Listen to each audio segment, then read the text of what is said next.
Hi everyone! Today we're going to continue our discussion about Cheche's favorite couple from DC, which is Superman and Lois Lane.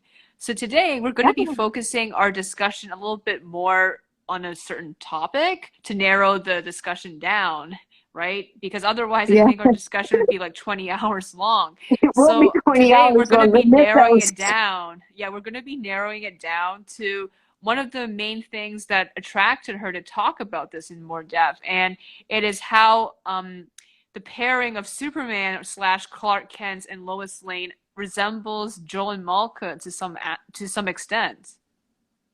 Yes, it does. That could, well, as I had said last night, when I was reading the book of Joel, and of course the developments you had shared with me that have not been yet released, uh, I was struck. I thought, this feels a little familiar. Why do I like it so much? Why does it feel, I guess for lack of a better word, why does it feel like home? Why does it feel like I've understood this before?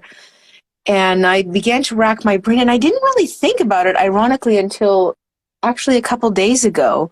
I'm not sure what prompted it. I was getting a whole rush of ideas for Andre, and I don't know why I was looking up. I think it was because I was really enjoying the vibe energy of Andre and Tatuzia, and for some reason, I don't know how. It must have been some sort of, it just randomly popped in my head. Wait a minute.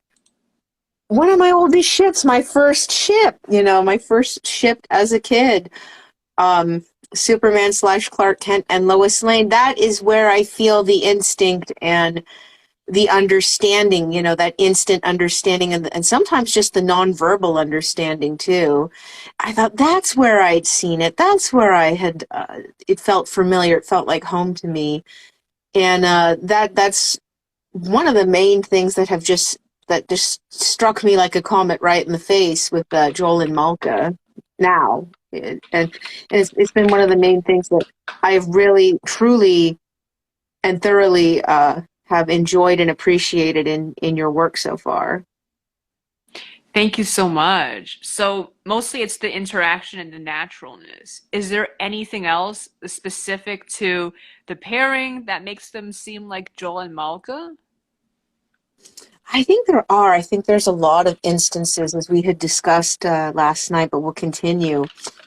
Um, I think it's not only the instinct and understanding, but I think it's the way of understanding. I think there's different types of understanding when you have a dynamic between two individuals, and I think it's an understanding of how do I say, of personalities that complement. And we see this with Joel and Malka. Joel and Malka. Malka is very curious. Malka is always curious. She wants to find the truth about things. She wants to seek the truth about things. She just doesn't want to be satisfied with a dismissal or a quick explanation that she feels, well, that I want to see it for myself. I want to see if what you say is true. So Malka is always driven and motivated, I think, by curiosity. And we do see this falter sometimes, just because of the weariness of her life. But I think with Joel prompts her to really engage in that curiosity. And that was a comparison point I found with Malka and Lois. I felt like there's some very good parallels between Malka and Lois, especially when you get into the finer incarnations where it's very fleshed out on Lois's part, and there is this drive of curiosity and wanting to seek out things, even despite the risks, even taking risks. I think another point is both of these fantastic females are risk takers, so they are willing, to take risks because I think they're tired of status quo. They're tired of things always having to, how do I say, always remain the same or remain in a rut. And I think these are two people that, these are two women that are very driven to break out of these ruts. And how do I say it? There's just something very determined about both women, And I think that's Malka's, I think, differs a little bit. I think hers is more of a psychological and human connection level, while, Lois's does touch on that a little bit, but, hers is more of a it's more of a social thing. She wants to expose, all the bad stuff going on in society and politics and stuff like that. And, she's very driven to serve, how do I say, do journalism to the highest calling that she feels it should do. But of course, I mean, in the more intimate, nuanced moments, we do see this kind of human connection exploration that she has with Clark, and of course with Superman. Sometimes in some carnations, it's kind of dichotomized where it differs a little bit, and she sort of treats them a little bit like two different people. But then there are other ones where she's very holistic about it. So, Clark and Superman are one and the same. Nothing changes. I guess the only thing is that she doesn't quite go blabbing about his identity, which would be a good idea. That makes sense, right? So you're right about the curiosity. I think that is something that Malka and Lois really share. And about the intimacy and the curiosity too, since Superman does have two identities. So that definitely would pique her interest. And I think, makes her want to know more about him and how he lives his double life. It definitely does. I feel like this is a not quite a parallel, but if we want to cast a broad net, if you will, maybe this is Malka's curiosity about Joel, because Joel doesn't really have double identities, but he does present a mask to society to a degree. What do you That's think? Or, true, right? yeah. Actually, compared to Sam, do you think he has more of a mask or less of a mask? Sam's is a very flashy mask, I will say that, but I think Joel's is more embedded. I think it comes to the point where Joel has this dissonance at times where the mask becomes him, it becomes part of his face, symbolically speaking. That's true. And that face is one of indifference, right? Indifference, I think cynicism, um, sort of a sort of a cold melancholy that spikes with arrogance from time to time. At least that's my take. That's true. And basically not rocking the boat. Unlike Sam, who wants to rock the boat. Sam rocked the boat so hard it capsized and he turned it into a nightclub. Exactly. So he's very different. I think Sam is a lot like Hellborn's Eyolf in many ways. Very much so, very much so. This is why they get along so well in the crossover. This is why they're a selling Exactly. team. Yeah. Exactly. Right. But yes, you're right. I think both Malka and Lois want to uncover Clark. Sorry, Clark. I was It's gonna okay. say That would be a cool name, though. Cleanse. Yeah. That sounds like a combo name, though. That's Yeah. cool. Yeah. Yeah, sorry, Clark and Joel. So that makes sense. How about Clark? Which an incarnation of him are you going to be focusing on? Because there are so many different versions of him, so it's very hard to say, it's hard to talk about him in general because there's so many versions. But I did watch a little bit of what you showed me in Superman Red Sun, and it's interesting to me how dark he can get, like you talked about last night.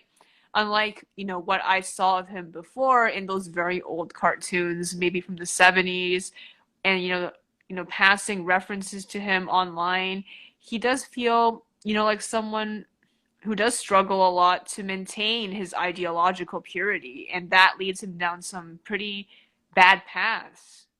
Exactly, it does. And before I get on to the incarnation, we I'm planning on getting the DVD of Red Sun, and we could do maybe a live review reaction of it because, well, you and I are both kind of Russian history um, Mm-hmm. um, enthusiasts, let's say. We are by no Mm-hmm. means experts, so people who are experts in this field come and educate us, if you will. But you and I don't appreciate watching. How do I say the kind of the weird mishandling of trying to portray Russian culture, but can't even say Mm-hmm. that as a monolith. But we are going to No, do a reaction sometimes we will of that. be. Later Yeah. tonight, we're going to be doing a reaction on Twitter, Twitch, and YouTube through Restream of one of the scenes that you showed me from Red Sun. And it's where Soviet Superman kills Comrade Stalin. And we will be pausing it from time to time for, our some of the discussions, to talk about the dialogue that happens between them, as well as the characterization of Superman, and also, how Russian culture is portrayed in this American cartoon, because I think it kind of does, follow some Cold War tropes from what I could see. It does. It kind of follows, unfortunately, a little bit of Cold War tropes. And I guess, if you will, what in Russia they call the cranberry tree, which is where people in the West think they know Russia or they understand it, but then they have so many misconceptions and they try to perpetuate stereotypes that are not accurate to Russian culture. And just as a disclaimer or clarification here, when we say Russian, there's so much to Russia. There's different regions, different people. As I said before, as I've always starts like with Andre, Andre is very different from what, when we say Russian, that's different. Like, for example, someone like Katya originally, or, um, people up in, I don't know, Moscow in the north, they're very different from Andre. The world is different. The region, the food, the accent, the ideas, the beliefs, even the ethnic and, the ethnographic makeup is very different. So when we say Russia, I think we're probably just going to use the term Soviet, because I guess that was one of the main focal points of Soviet, was to like just put everybody under this umbrella branch of unification. Because if you said Russian, you're implying something ethnic, and someone like Andre doesn't really consider himself Russian. He considers him first and foremost a Don Cossack. So Mm-hmm. even though he's speaking Russian, although it's a heavily dialogued, accented Russian that is, what's known in the Don region as the Balachka dialect, um, he doesn't consider himself Russian, and that's what always puts Andre at odds at times. I understand. That makes a lot of sense. Yeah, but I guess without further ado, we will continue with what incarnation we are going to compare Joel and Malka with, and the one I'm choosing is one that hopefully some people are familiar with, and that's going to be the most recent incarnation with the DC slash director Zack Snyder's trilogy um, uh, that has been released in the DC cinematic releases in the past couple years, starting with Man of Steel in 2013, and then and then we have, of course, followed down with Batman versus Superman, Dawn of Justice, and then right up until the very recent in 2017 Justice League. Absolutely. Right. Right. So we're talking about this timeline, and what would you say that Clark is like in this timeline? Is he a little bit like the Soviet Superman? I would have to say it's brilliant. It's brilliant what director Zack Snyder did with Clark Kent's character.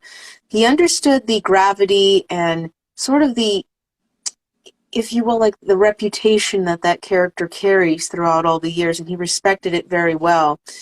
I don't, I want to say a little bit like Soviet Superman, and we definitely see a lot of this darker side pretty much emerge in Batman versus Superman: Dawn of Justice, which we'll get into in a little bit, because Snyder was not afraid to throw out, to toss into us the darkness that comes with idealization and, if you will, the light, because there are dark things that have to come as a consequence of dealing with the light. And like you said, trying to retain to that um, pure ideology, or at least in this sense, maybe not so much ideology in Clark Kent in this aspect of the films, but more of a moral conviction that cannot be sustained entirely within how the world works. It's like there's a frailty with that kind of morality that cannot be sustained, and if that cannot be maintained, there's dire consequences that follow with that because there's such an assumption of authority that it becomes kind of terrifying, which is why Batman slash Bruce Wayne feels it's necessary. He has to do something, about Superman. And Mm-hmm. unfortunately, that has some dire consequences. We won't reveal spoilers yet in case you guys haven't seen it yet, but we will get into some spoilers. So warning, warning. If you don't want to hear spoilers, get out. If you do, you're more than welcome to buckle up for the roller coaster. That makes sense. So, you know what? I just realized, and besides the physical similarities to Andre, there are some similarities because, especially with the Soviet thing, it made me think about how Andre had some very strict, well, not strict, but he held true to a lot of ideas that he had from before the revolution. These traditional ideas of what it means to be a man, what it means to be a Cossack, what kind of profession he should have, in the army and stuff. And that all had to change when he had to go through the revolution. It did. You're very much right. Besides a physical resemblance, which kind of delighted me to a degree, which now I have this mental image of Chernosov in that uniform, and it's glorious in my mind. I'm trying not to distract myself with that Wow, vision. you're right. I think he would actually make a very good Soviet Superman. If they He did he it does right, look he like would. him. Yeah. But yes, Sorry. to anyone who is new, because when we talk about these broader subjects, we might have listeners who have not listened to us before. Andre is Tete's protagonist from her novel in progress, 70 Fierce Years.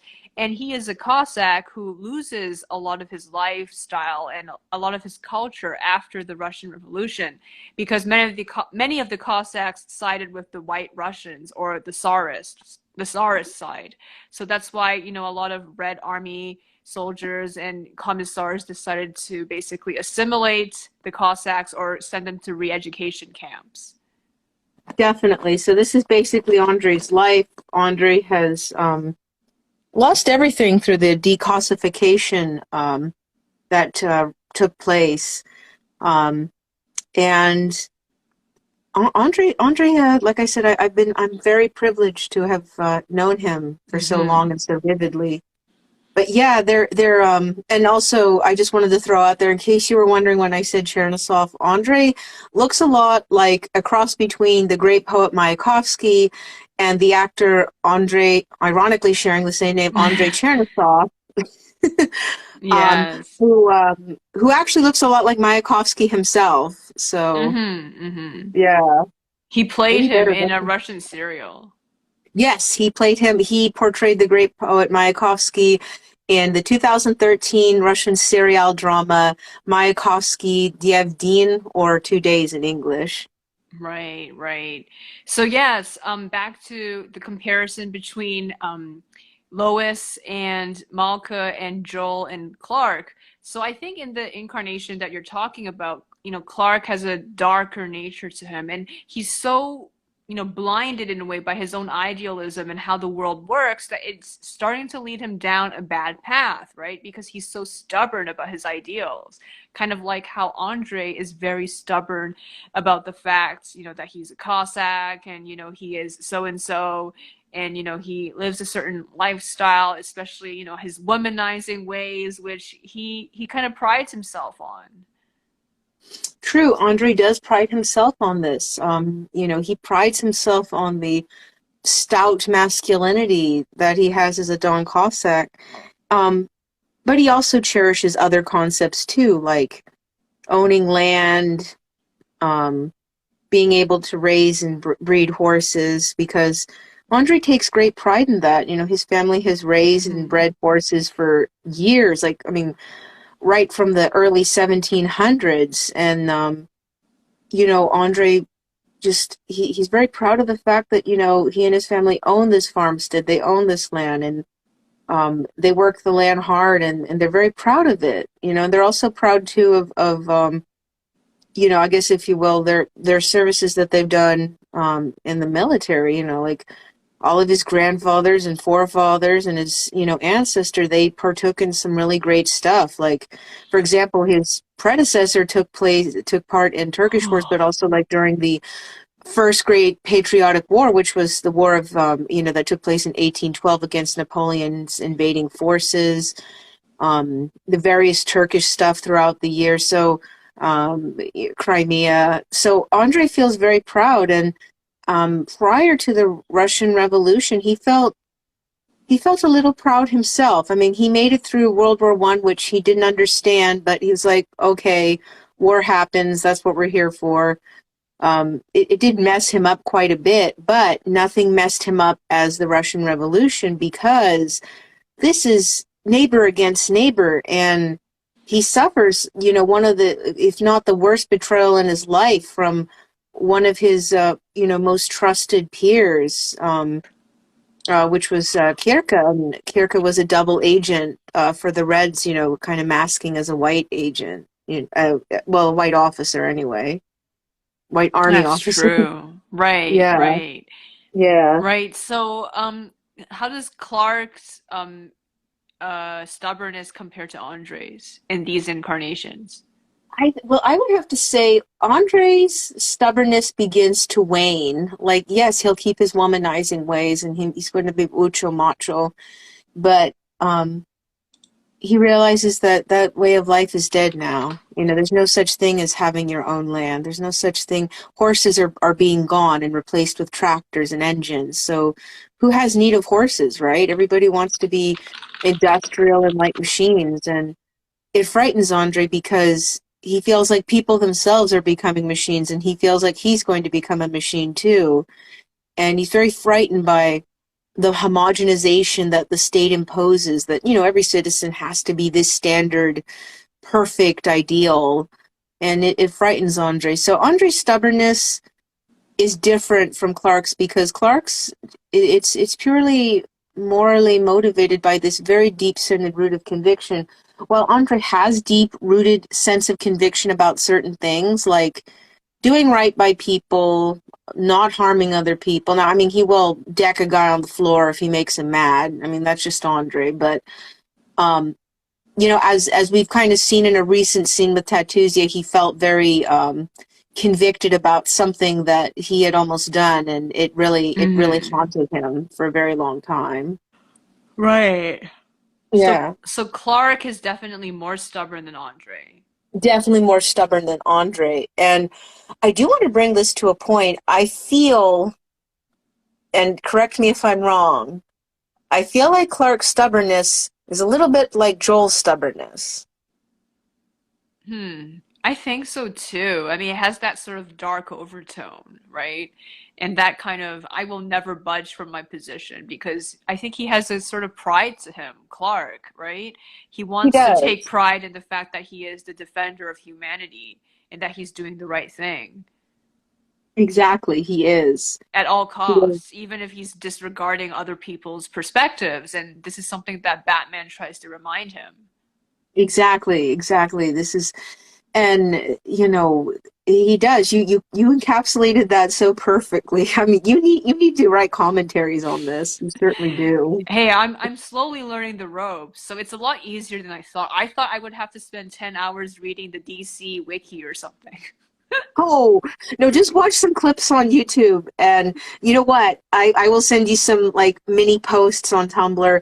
You can just take you can take a crash course on soups and be done in about 15-10 minutes. I can guarantee you that. Right, right. That makes sense. Thank you. Yeah. So yes, Yeah. you're right. I think there is a similarity because Joel also has this pride, but unfortunately, unlike Superman, who is, taking pride in the fact he's defending humanity, Joel's taking pride in something that is functionally useless. True, true he is.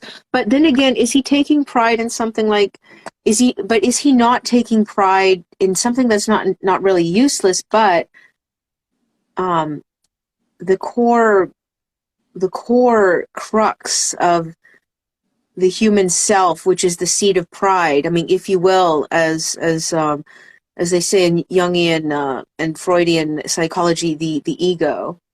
Is he not pretty much? protecting and promoting, or at least, how do I say, forming the sense of ego, or the ego itself. I guess. Is Clark doing that too? Not really. I think Clark is doing this on a different scale, because there are times where I think Clark has a serious disconnect with his sense of self. And this is why it's so important that he has Lois, because Lois is one of the very few people besides his parents that keeps him with a sense of self. That, he is a person, he is a man.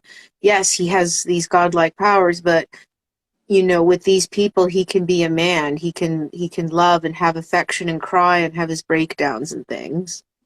That's very true. I think for someone like him with these powers and these responsibilities, it's very easy for him to lose track of who he really is outside of these responsibilities because they will eat up a lot of his time.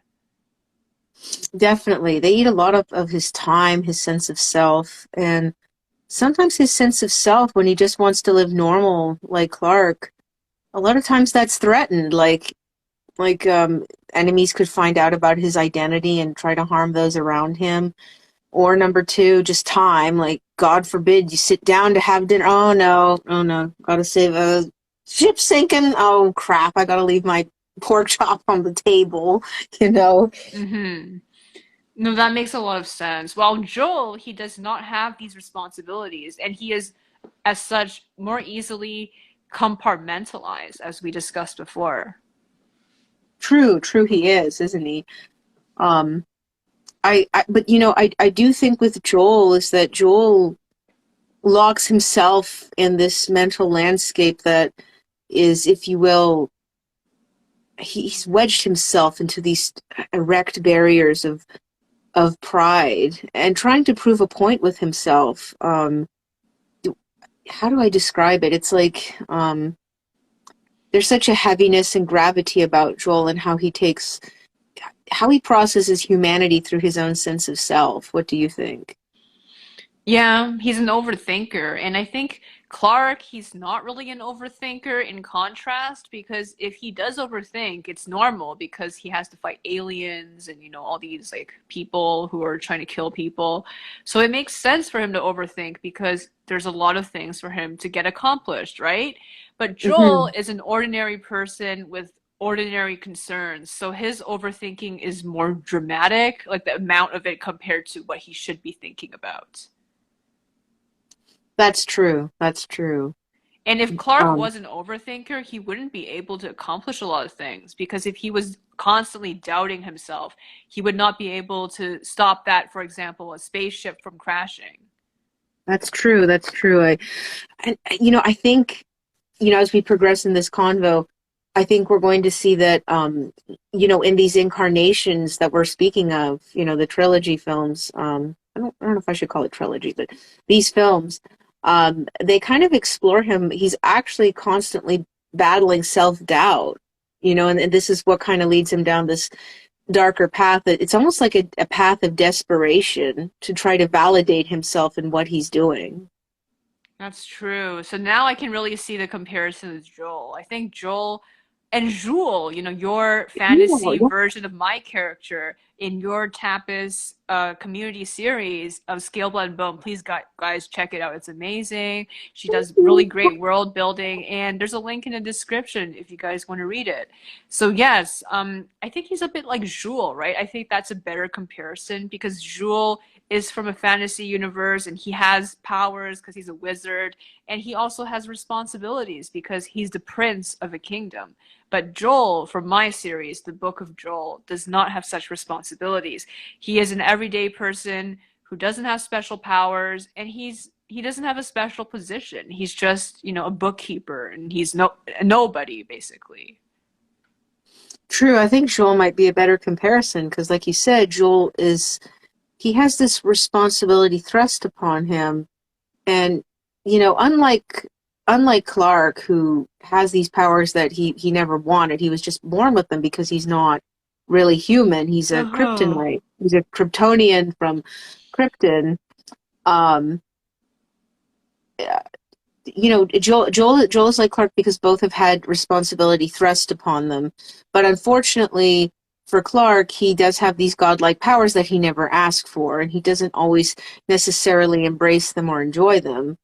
While Jules, on the other hand, we see him now. He's on a very dark path to godhood. He wants to get those godlike powers, but unfortunately, it's not going to end up like he thought it would be. Absolutely.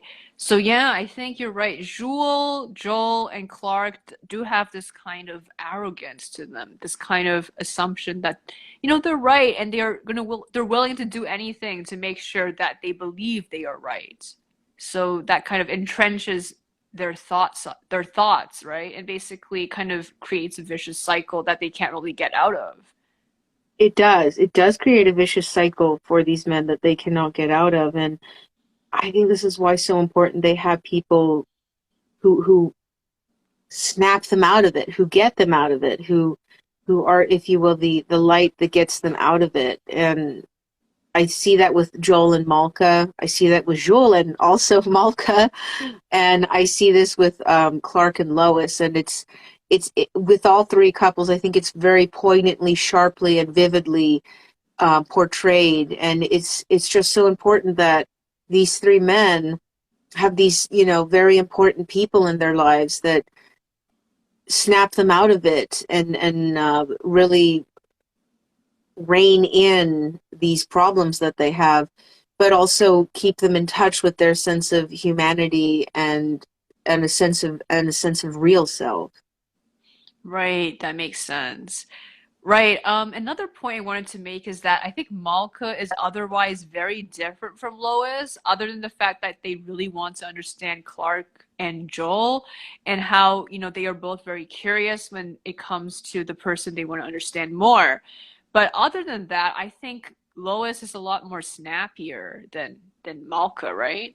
Malka is Well, not naive, but I think I she is not really, she doesn't give off a feeling that she is street smart, even though she is, like, she doesn't, she is not the kind of person you think, oh, she has attitude. Well, I don't think well, Lois has attitude per se, but she has maybe a little bit more than Malka. I'm not saying she is like, Black Widow. no. Well, that is so interesting because this is particularly, why am I talking like an Irishman? Sorry. My tongue got tongue-tied.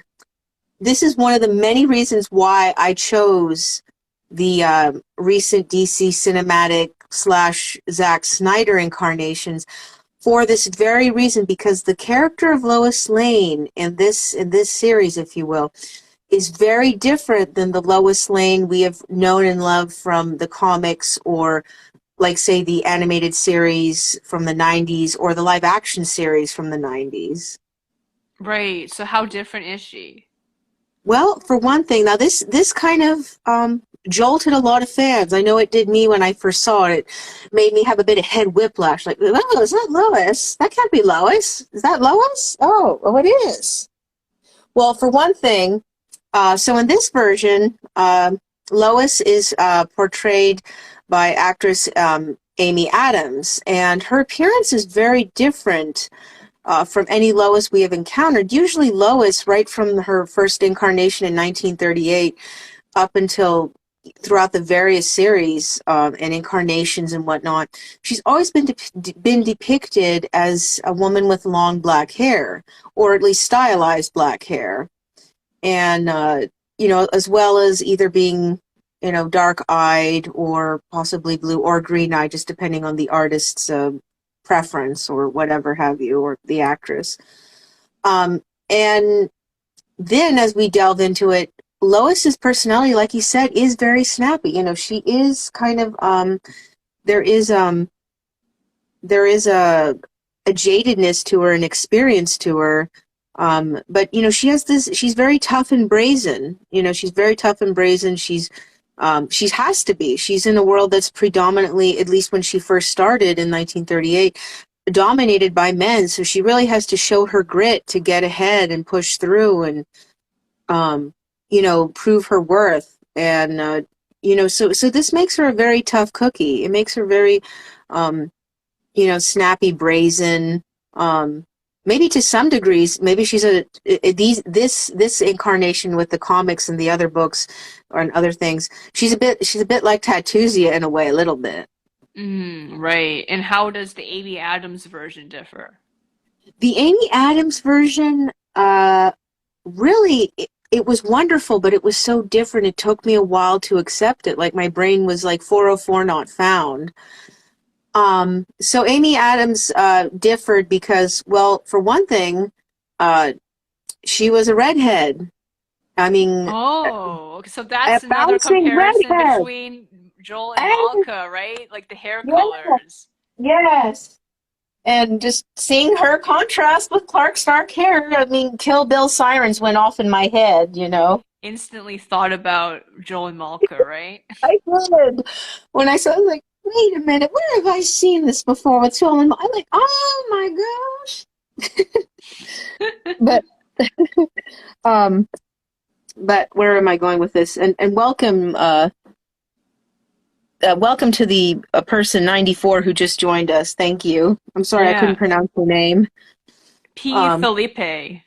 P Felipe. P Felipe, thank you because I have my phone turned upside down because of the microphone. Thank you Hmm. for joining us. Yeah, thank you. Yeah, we're just Yeah. talking about, Tete's favorite ship, which is, Superman and Lois Lane from the 2013 Man of Steel movie and some other continuities. Yes, exactly. Thank you.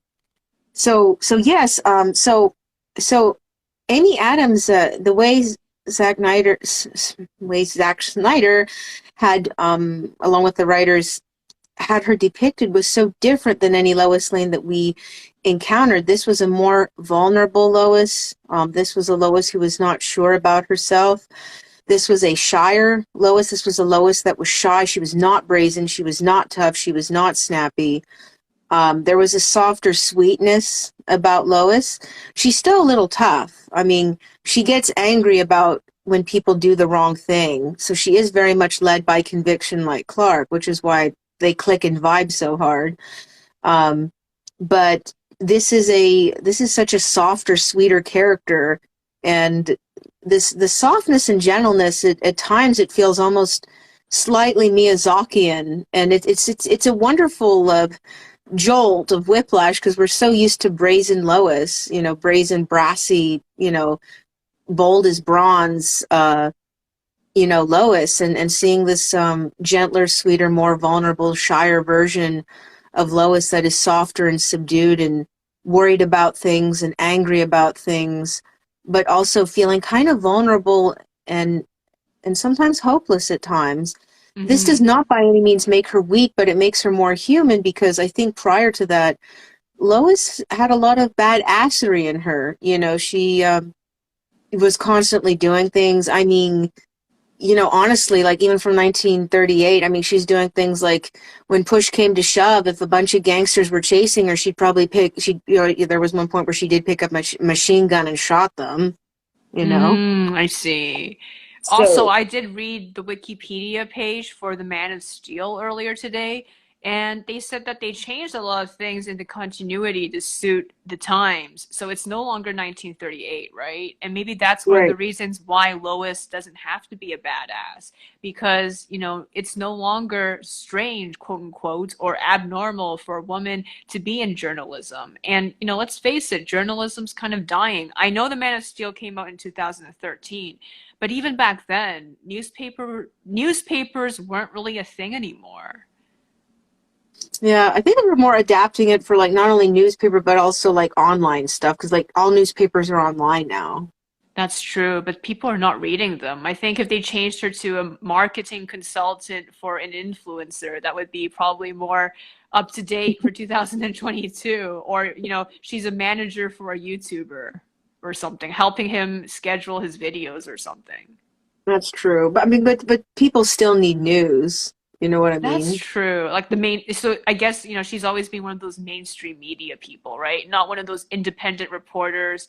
Well, not independent reporters, independent bloggers, I should say. That's not the same thing as a reporter. I think she could probably be an independent reporter. I mean, the way I saw it in Man of Steel, it was like you did have print publication, but at the same time you did have like online publication, and this kind of caused a bit of riff with I guess Lois and other journalists' work, because you can't edit what goes out on print. Once it goes out on print, oh crap, you can't change that. But you can easily go back and edit something online on the paper site. Like, we're sorry for this correction and all that, or just change, or even delete articles, which kind of makes it a little dangerous when you think. I mean, unless it has like a secure proxy, but I don't know how digital newspapers work. I don't know. Yeah, I think it's a bit dated since, the movie's already 10 years ago. So maybe back then digital newspapers were a thing, but now I think people are just following Twitter and following these newspaper or news channels, Twitter accounts for updates and That's live true. streams. Yeah. Maybe she could join like a news corporation or something. Yeah, she could make a live stream or be one of those broadcasters who do live streams. Yeah, she could be more like a telejournalist, I think. I think that would be more Yeah, I think updated. that's more upgraded. Yeah. I think the Yeah. 2000, because back in 2013, people who were making these movies, back then they were in their 50s, now they're in their 60s. So that gives us a perspective of why they may be behind the times, because most directors are not young people or younger people. They're usually older. So they don't, Well, back in 2013, they didn't really quite know, what was going out per se sometimes. that's true. I mean, I will say I think I don't know how old Zack Snyder is. I need to look how old he is, but I 40 or don't think he's, 50. yeah, 40 or 50.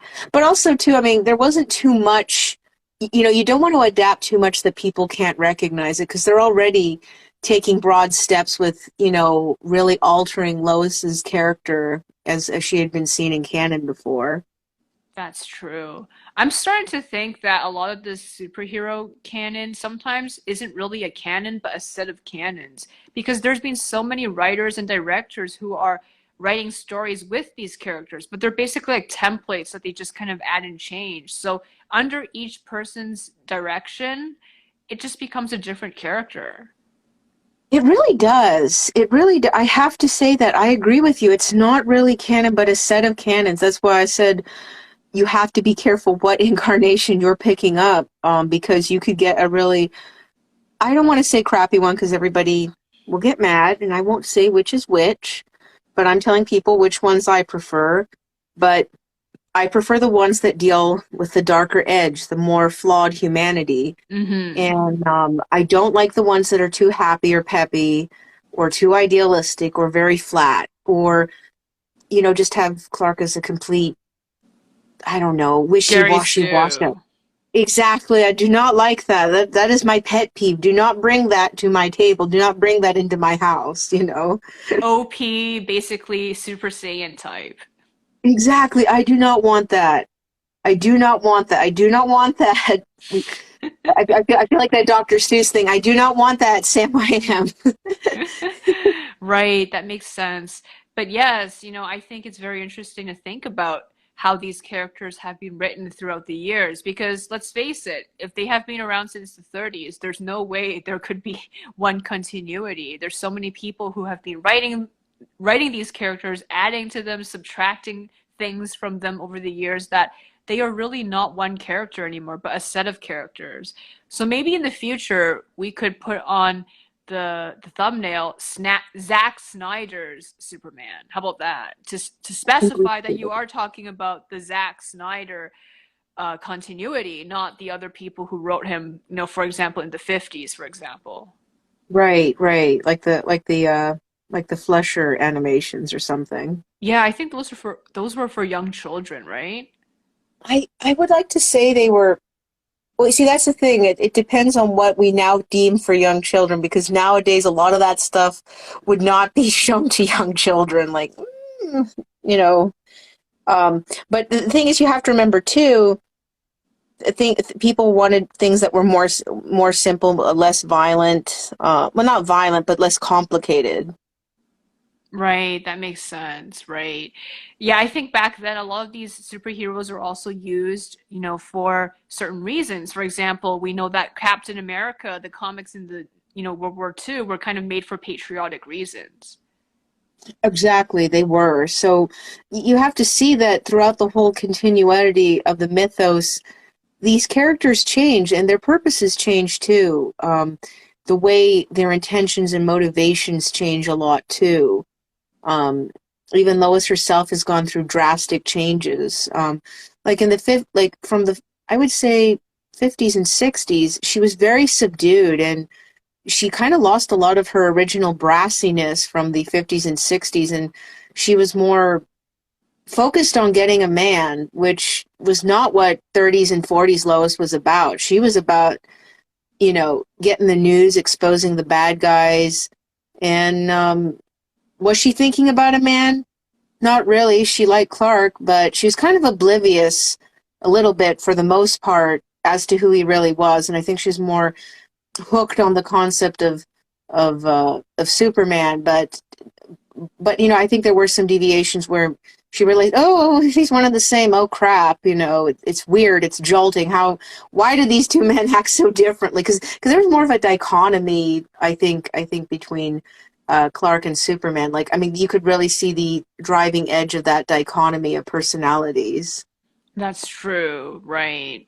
But yeah, I guess Joel and Malka, another thing that really characterizes them is Joel's self-denial and self-destruction in a way, because he does want to be locked away. And I think Clark, I guess he wants to obfuscate his real personality sometimes because he's so obsessed with his responsibilities, just like Joel from Scale, Blood, and Bone. Exactly. You have hit the nail on the head, my friend. That is exactly the struggle. So I think both, oh, well, all three of them, let's just say not both, but all three of them do struggle with exposing their real self and maybe distinguishing their goals. I mean, for Jules and Clark at least, distinguishing themselves from their goals because they are so consumed by their goals. But Joel, he is not really consumed by goals, but by his thought experiments, as he calls them. That's true. He's consumed with the goal of proving himself right. That's what he's Right. consumed by, And his you his know. goal, for people who have not been following my series, who are new to this, the goal is to basically prove that he doesn't need that much in his life. He has always struggled with a speech impediment, which is a stutter, as well as shyness and an overly argumentative personality. So, growing up, his parents were not affectionate or supportive. His mother had a rage disorder, so she always cussed him out. Even though she wanted to be close with him, that never really happened. So he always felt very isolated and alone. So he always felt like he didn't want to put so much effort into getting close to people because he's already used to being alone, and he thinks there's nothing worse than putting a lot of effort into something and getting nothing back. It's not so much True. about being hurt because I don't think he cares about being hurt anymore. He thinks it's the default.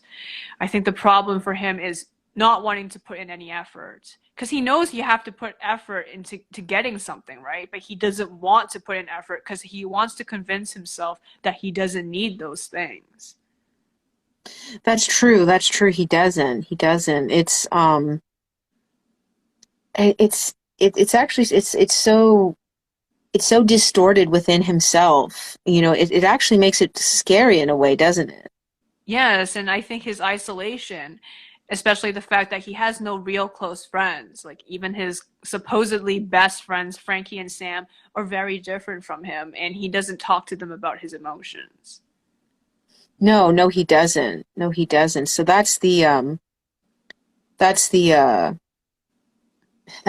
the jolting thing of it. And I think one could say that about Joel and Clark. They don't really have close friends. I mean, Joel does have Fahid, but they're separated for so many years and then they only reunite under the most saddest of circumstances.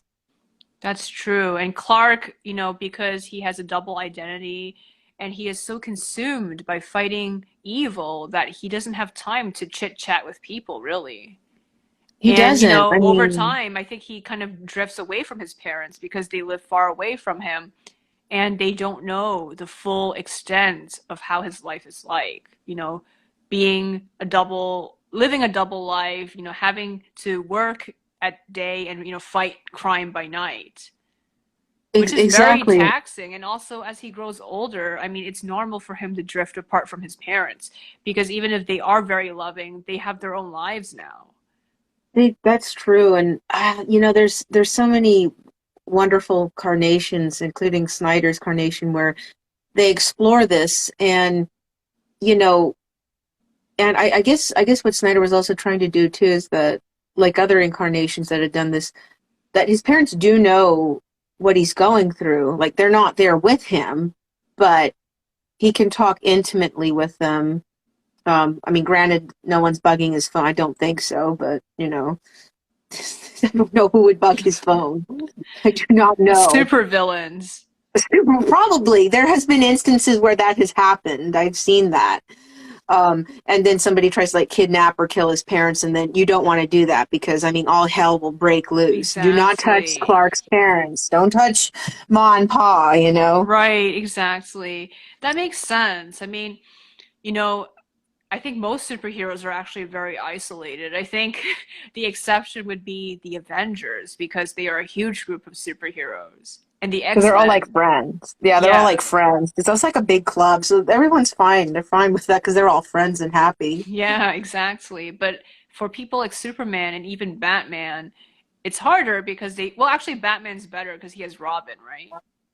He's got Robin. He's got Alfred. Alfred's such a good guy. Like Alfred's like his dad and his family. Like Alfred's like the best, like best dude of the year. Right. Yeah, I just realized that it's true. I mean, Superman doesn't really have any friends. I mean, outside of Lois and his parents, he doesn't have any male friends. I just realized. Okay, his dad doesn't count.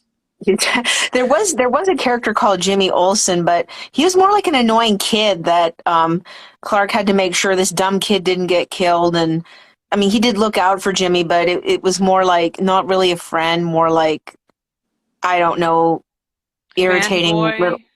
no, irritating little brother son type of figure. Like I don't know what you would call what do you call a brother and a son mixed together? I don't know.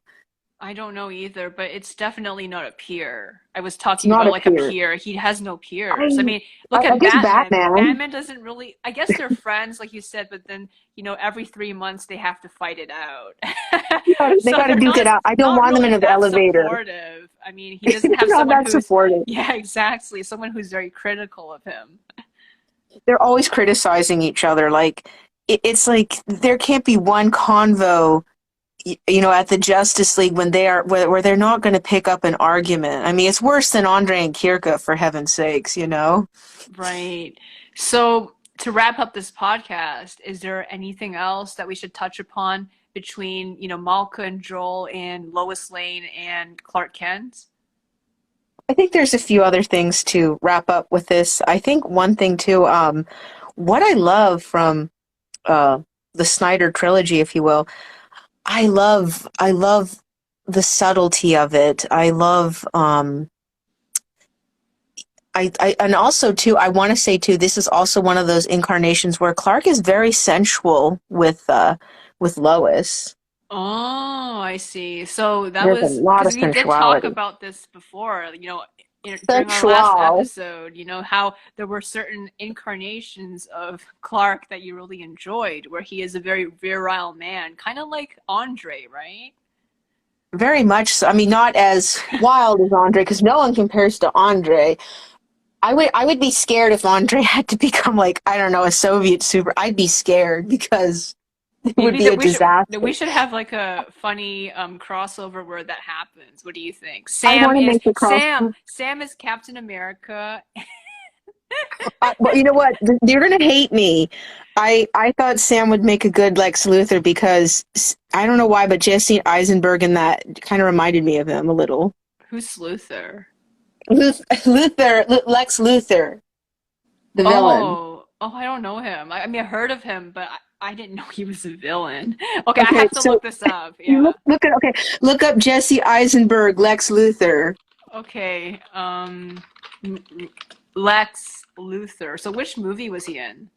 Batman versus Superman, Dawn of Justice. Oh, this guy. Yeah, I've seen pictures of him before. So is he the bald one? No, no, he's the one with hair. Okay, okay, why is he bald in certain pictures? What? What? He wasn't bald in that movie. Okay, I saw a He had long, picture. luscious blonde locks. I did see the one with the blonde hair, but the second one is of him bald, and there's a comic illustration of the character Lex Luthor, and he's bald too. So does he eventually become bald?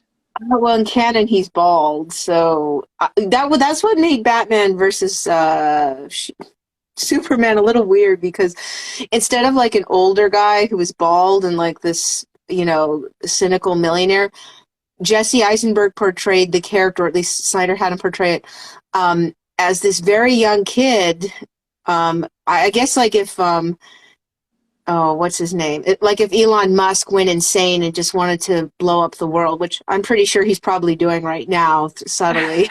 Screw you, Yes, screw I you and your see darn it. Tesla cars. Yeah, But exactly.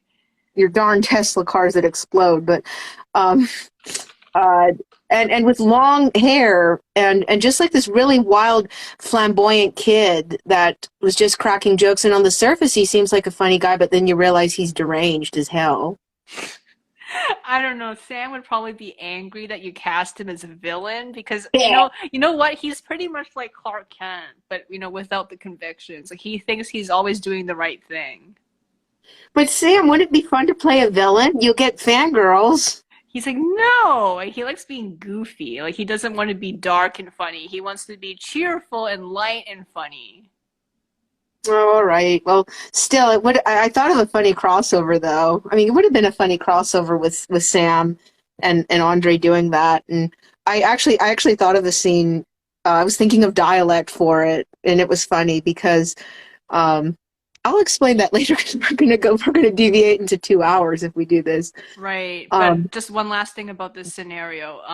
So if Sam is going to be a superhero or supervillain of any type, his outfit is going to be a giant inflatable Among Us suit.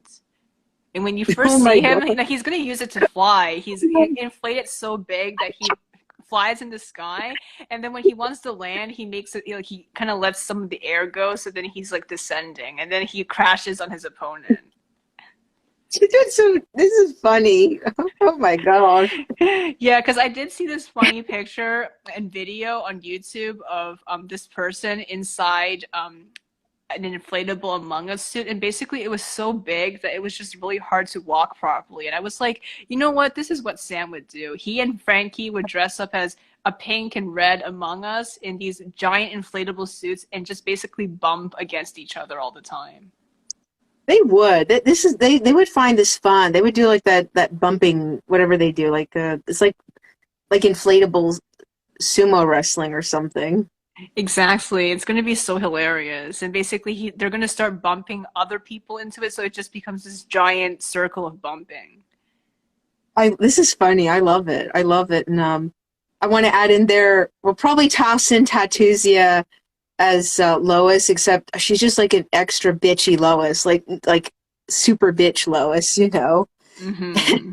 And I guess she and Andre can argue a lot, which is so different from actual, Lois and Clark's interactions because they don't really argue that much. There is some conflict, but not the way Andre and Tatuzia argue, and we've seen that, haven't we? That's true. Very much But so. yeah, but I guess to wrap it up. So what I love, how do we get onto that? What I love from Snyder's version is that I think he is a wonderful master of cinema. I think he is. I don't think he gets enough credit. I think it's just a sad result of people just wanting more explosions and more like just action stuff like Marvel, which I'm not going to get into it. There are good points about Marvel, but I'm focusing on this.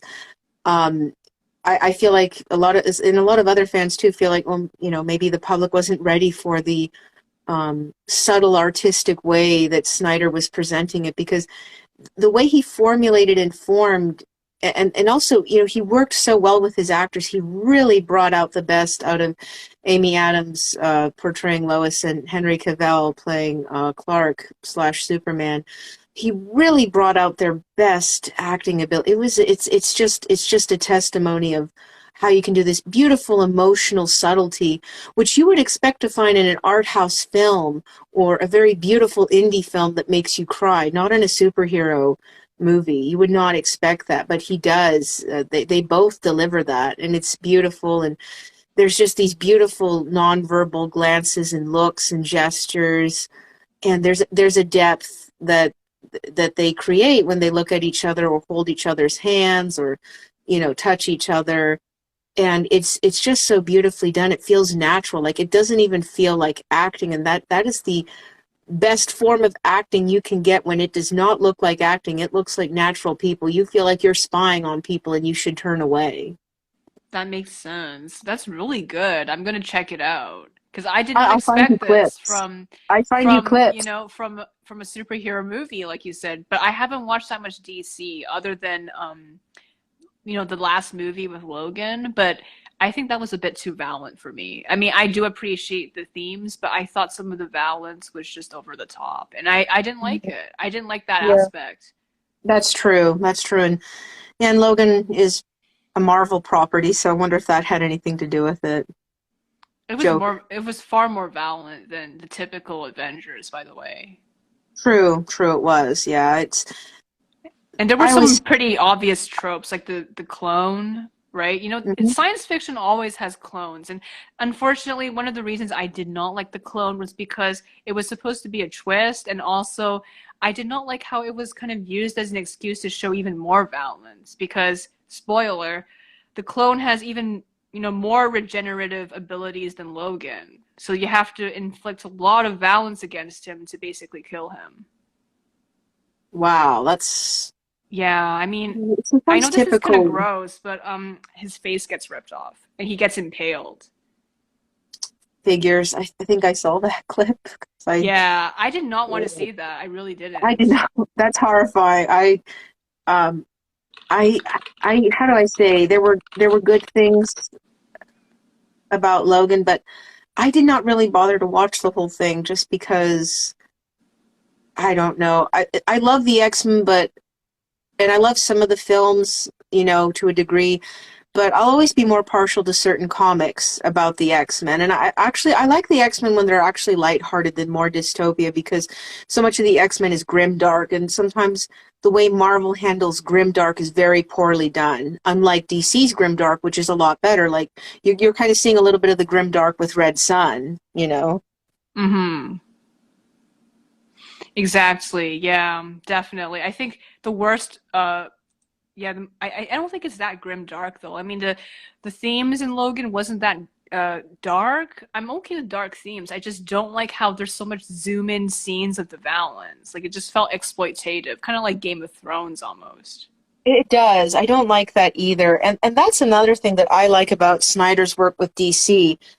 Um, you know, he'll do close-ups, but he's not going to do it for the violence. The violence is often distant, and the violence is not really extraordinarily brutal. What he makes brutal is the reactions to it. Like, for example, in Man of Steel, Clark has to come with terms that he cannot always save everybody. Like, I think there is, I need to rewatch it again. I haven't watched it in a long time. I should have watched it for this podcast, but there's one where there's an infrastructure collapsing and Clark cannot save everybody, and some people die, and he sees their dead bodies, and it's not graphic or gruesome. They're not like totally bloodied or anything, but we know that he's seen them, and he breaks down and cries. Like it's just a first show of vulnerability, because it's just really hit him hard in the reality. Because Mm-hmm. he's starting out with this. He's starting out with this. He hasn't become experienced yet, like we see him in Batman versus Superman. Which is why you have to watch these three films, because you have to kind of go on a journey with these characters, as particularly Clark. Um, but yes, I guess to go back to the original point, what I loved was that nonverbal expression. It felt wonderfully instinctual. It felt just like natural. Like it did not have to be contrived. There did not have to be any kind of banter or contrivance. It just naturally blossomed between these two people, and there was like an instant thing of trust, and understanding and acceptance. And I think it was really driven home by the fact that uh, Cavell's take on Clark was, more gentle, more subdued. There was a lot of darkness and a lot of intensity, but at the same time, there was a lot more gentleness and subduedness and a very strong element of gentleness that is refreshing to see. And you pair that with Adam's, very sweet, almost like Miyazaki and heroine sweetness. Uh, pair that, it was just a beautiful, beautiful combination, and it worked so well, and the subtlety, the nonverbal stuff, just utterly beautiful. It's just beautiful to watch. And you wouldn't expect that from superhero flicks because we're so used to like bang bang explosion and badass woman flying from a helicopter or something. I see. So yes, I think we learned a lot today, and it's very interesting to compare these couples together, even though they're from such different worlds, and it's a very unexpected comparison. Yes, yes, it is. It is a very unexpected comparison. It was the most unexpected comparison I never thought imagined, but when the idea struck me, it filled me with such a joy of revelation. It kept me up for 2 nights, and I knew we had to do this podcast. I knew I had to tell you, and I was so happy when you agreed to do this. So I'm so happy we got to explore this. Absolutely. I think we can definitely talk more about this in the future and, make more comparisons between established franchise characters and our own. I think we can. I would love to do that, and we will also have other things we'll be doing, like the Red Sun review, which we'll be doing. We're going to be doing like a reaction pretty soon to a scene, but maybe we'll do like a whole sit down and watch the entire film, and then we can just like react to it. I don't know if that's something we could do. Definitely, yes. So yes, thank And you so much for coming on. Sorry, go ahead. oh, I'm sorry. And I guess one last thing is, I guess we could have a funny crossover where our characters are trying to portray these characters, and it's going to be funny how they react because it'll be so fourth wall. It would be very fun. Yeah. Also, I'd love to see Joel and Malka as Lois and Clark. I don't know why. I really want to see it.